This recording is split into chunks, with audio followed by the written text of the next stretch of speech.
Could we have order now, please? Thanks, Ceann Comhairle. Minister, I find it incredibly ironic that a couple of weeks ago you were falling over yourselves there on the government benches to express your solidarity with Dunn's workers and your horror about the repressive and anti-worker onslaught of the Heffernan family. And yet here we are today with the government itself playing the role of Margaret Heffernan in a battle against the country's bus workers. And you know, you can dress it up any way you like. You can try and hide behind Minister Donoghue and Eoin O'Duffy's descendants sitting there behind you, but the reality is there's a huge significance in the fact that these workers will be involved in industrial action and protest action on May Day, International Workers' Day, against a decision made by a government made up of the party that was founded by James Connolly to defend workers' interests. Now, how far ye have travelled. Because let's be clear here, Minister, no worker ever wants to go on strike. And these bus workers are making a stand not just to defend their terms and conditions, but to defend and make a stand against privatisation and in defence of public services. Now, we've had to listen over the past number of weeks to government representatives try to tell us and persuade us that it's not about privatisation, it's about competitive tendering. Well, guess what? They called it competitive tendering and franchising in Britain, but it still ended up with British Rail being handed over to private companies, with prices rising, subsidies rising and big payouts to shareholders. You've tried to persuade us that it's not your fault, that Fianna Fáil started it, and you're right, they certainly did. But the reason you're in power is that people thought that you were going to be different, not that you were going to carry on what they've started. And you've also said that it's not your fault, it's the fault of the EU. But there is nothing in the EU Directive of 07 which demands competitive tendering. In fact, it specifically says you don't have to have it. So stop trying to con people. Nobody is falling for it. What I want to ask you and your government to stop blaming Dublin Bus and Bus Éireann workers for what's going on. What I want to ask is, how could any right-thinking worker believe statements from the government that their terms and conditions will be protected and that they won't have to transfer,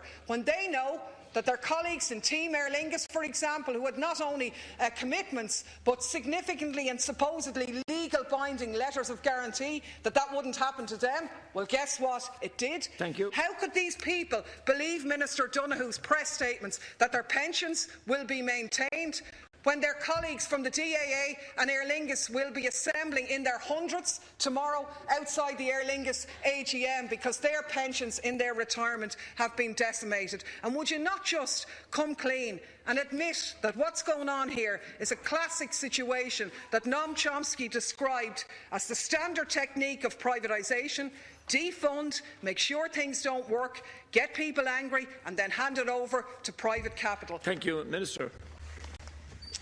Well, the tactic of getting people angry may be one that's practised by the deputy opposite, but it's certainly not one that's practised on this side of the House. I think it is very regrettable that there is, as it appears now, likely to be a strike this weekend. I think it's a pity that there will be a strike and the impact that it will have, not just on the workers concerned, which I understand, but also on commuters across the country on a bank holiday weekend. I think it is regrettable, and it is a pity that it couldn't have been avoided and averted. I'm not, as the deputy accuses me of, in the business of blaming people, either blaming the management or blaming the workers or blaming anybody else.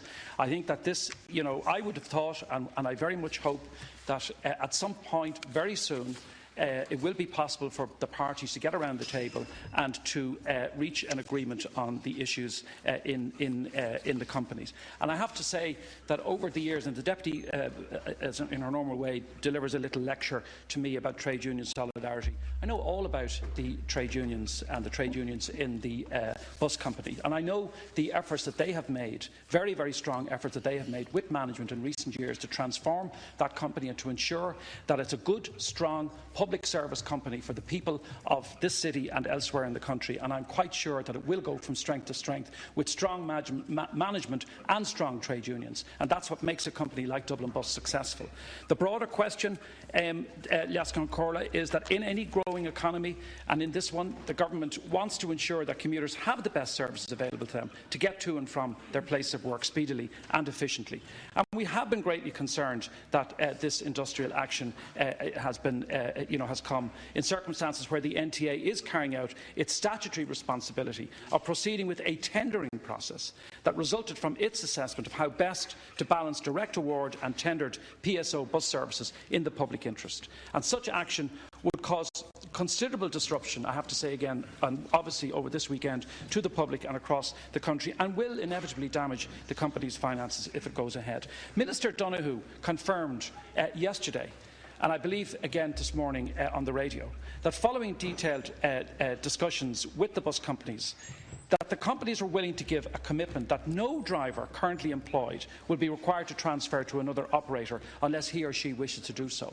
So it isn't even a question in that particular issue, it isn't a question of transferring to another company and concerns about terms and conditions in a new company, because no worker will be compelled to transfer. No worker will be compelled to transfer to a private operator. I do appreciate and accept that the unions have other concerns also in relation to this issue, but I think the best way for them to be resolved is around the table, sitting down, doing what the unions do so well and have done so well in Dublin Bus, and seeking to reach agreement in the interest of their own members and the broader community. Good morning, Deputy Clare Daly for a supplementary question. There's so many contradictions, it's really hard to know where to start. If Dublin Bus is so great and everything is going so well, well then why in God's name are you breaking it up and undermining it? If you believe in a public transport system, well why did you stay in government for 4 years and stand over a falling subvention to bus services every year up to 2014 for the past 7 years, 4 of them under your watch?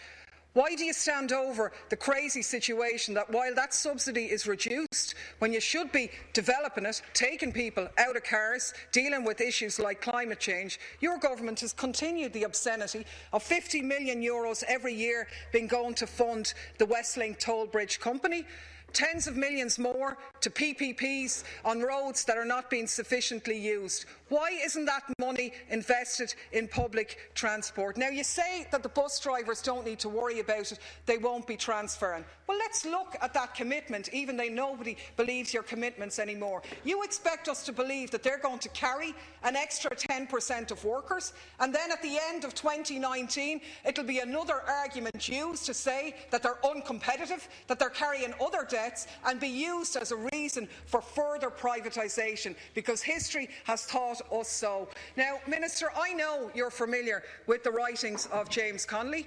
You'll probably attend the memorial at his grave next week. No doubt he'll be doing some turning in it when ye show up, but nonetheless, James Connolly said, "Governments in capitalist societies are but committees of the rich to manage the affairs of the capitalist class."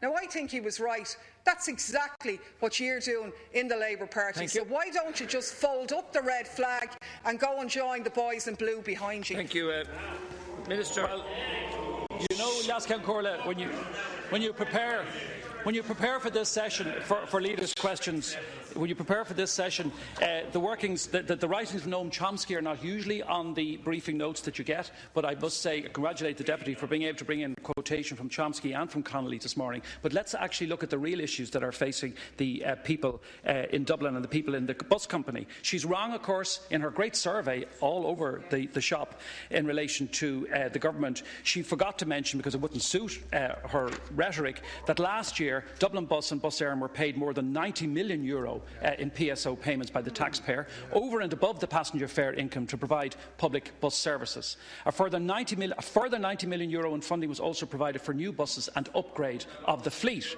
The Minister for Transport, Tourism and Sport, you see, the problem is when people make an allegation, they get the answer, they don't like the answer, and they try to stop you giving it. The fact is that this government is investing in public transport and is investing in the bus companies. The Minister for Transport, Tourism and Sport, my colleague Deputy Donoghue, recently put on on record his commitment to securing an increase in the subvention provided to the companies to deliver additional services and increase frequency for commuters. You don't want to hear that either. This year, for the first time since 2008, the level of PSO contribution for bus and rail services is being maintained at the same level as last year. And that is action taken by this government, by two parties in government, by the Labour Party, which I'm proud of what we're doing in government, in every respect, and I would like to debate it with the Deputy at some point, her perspective on what she thinks Connolly would be doing or Connolly would think we should be doing today. I wouldn't mind having that debate with the Deputy sometime to expose the absolute bankruptcy of the position that she and some of her colleagues along the top try to advocate in here every day of the week. But we don't have time for that today, Les Concorde, but I look forward to doing it on another occasion.